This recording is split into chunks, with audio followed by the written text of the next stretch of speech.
Shalom, selamat pagi. Sate pagi hari ini bertemakan keinginan terakhir Aaron.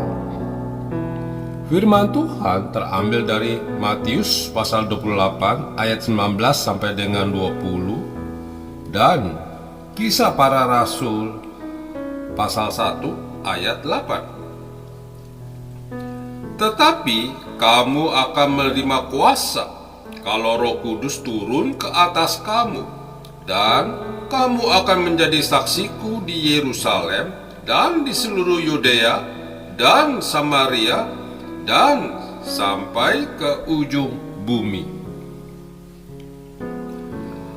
Aaron adalah seorang pemuda yang sangat menyukai pisah.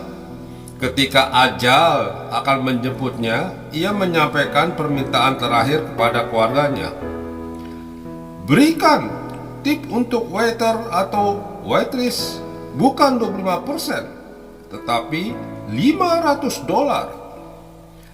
Permintaan terakhir itu berusaha diwujudkan oleh saudaranya, Seth.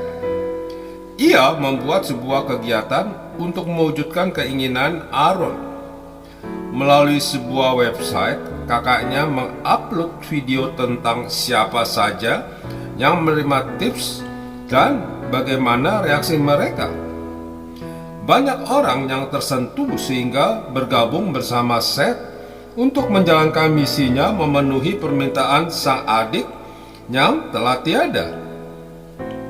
Hingga bulan Desember 2013, sudah lebih dari $60.000 yang diberikan kepada pelayan-pelayan pisah.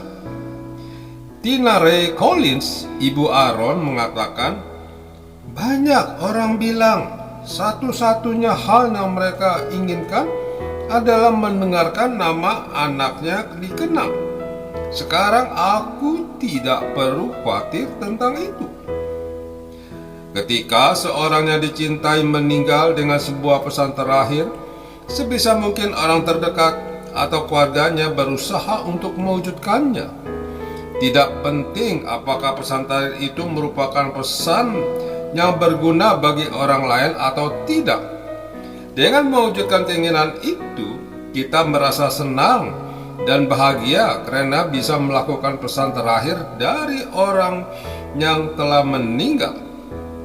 Terlebih lagi bila pesan terakhir itu mendatangkan sukacita bagi orang lain.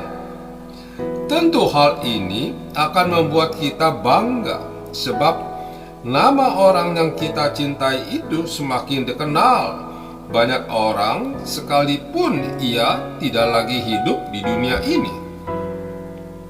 Tuhan Yesus sebelum terangkat ke surga, ia meninggalkan murid-muridnya dengan sebuah pesan, memberitakan kabar baik kepada dunia ini.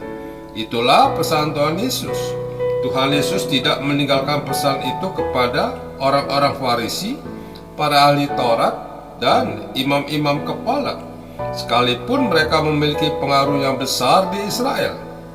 Ia meninggalkan pesan itu kepada murid-muridnya, sebab ia tahu bahwa mereka mencintainya dan mereka akan mewujudkan pesan tersebut. Kini pesan itu juga disampaikan kepada kita, para pengikut Tuhan Yesus yang menyatakan mengasihi Dia. Seorang teman berkata, aku harus mewujudkan keinginan terakhir Papa. Jika tidak, aku akan menyesal seumur hidup. Tidak peduli seberapa sulitnya, aku akan berusaha. Jika manusia menyampaikan pesan terakhir, kita berusaha untuk mewujudkannya. Padahal belum tentu kita mendapatkan penghargaan untuk hal itu. Kita melakukannya mungkin hanya untuk menghargai atau mengenang yang bersangkutan. Pesan Tuhan Yesus bukan dilakukan untuk menghargai atau mengenang Dia, tetapi lebih dari itu supaya orang lain memperoleh keselamatan dan sebagai tanda bahwa kita mengasihinya. Renungkanlah, apakah kita sudah melakukan pesan agung dari Tuhan Yesus? Jika belum, kita perlu untuk mempertanyakan seberapa besarkah cinta kita kepadanya. Amin. Mari kita berdoa. Bapa Surgawi, betapa aku sungguh mengasihimu, dan pesan agung itu akan aku lakukan. Mohon kekuatan dan kesanggupan darimu. Di dalam nama Tuhan Yesus, aku berdoa. Amin.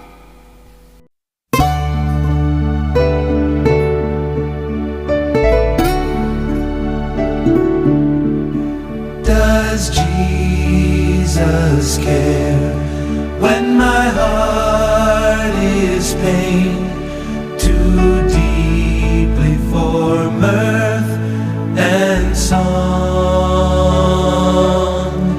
As the burdens press and the cares distress and the way grows weary and long.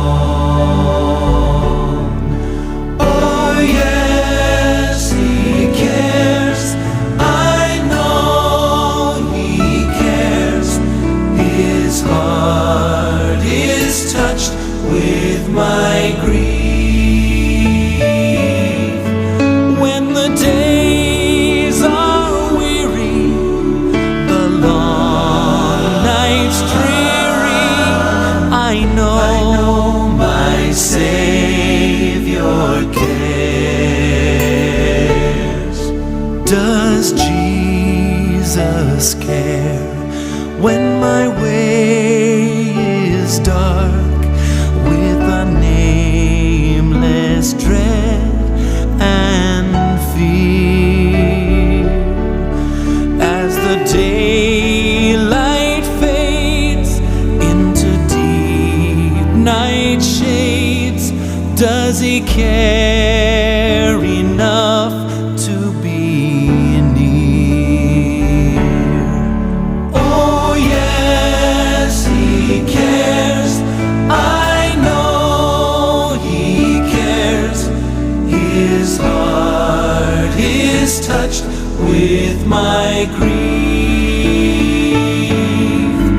When the days are weary, the long nights dreary, I know my Savior cares. I know He cares. I know He cares. I know He cares for me.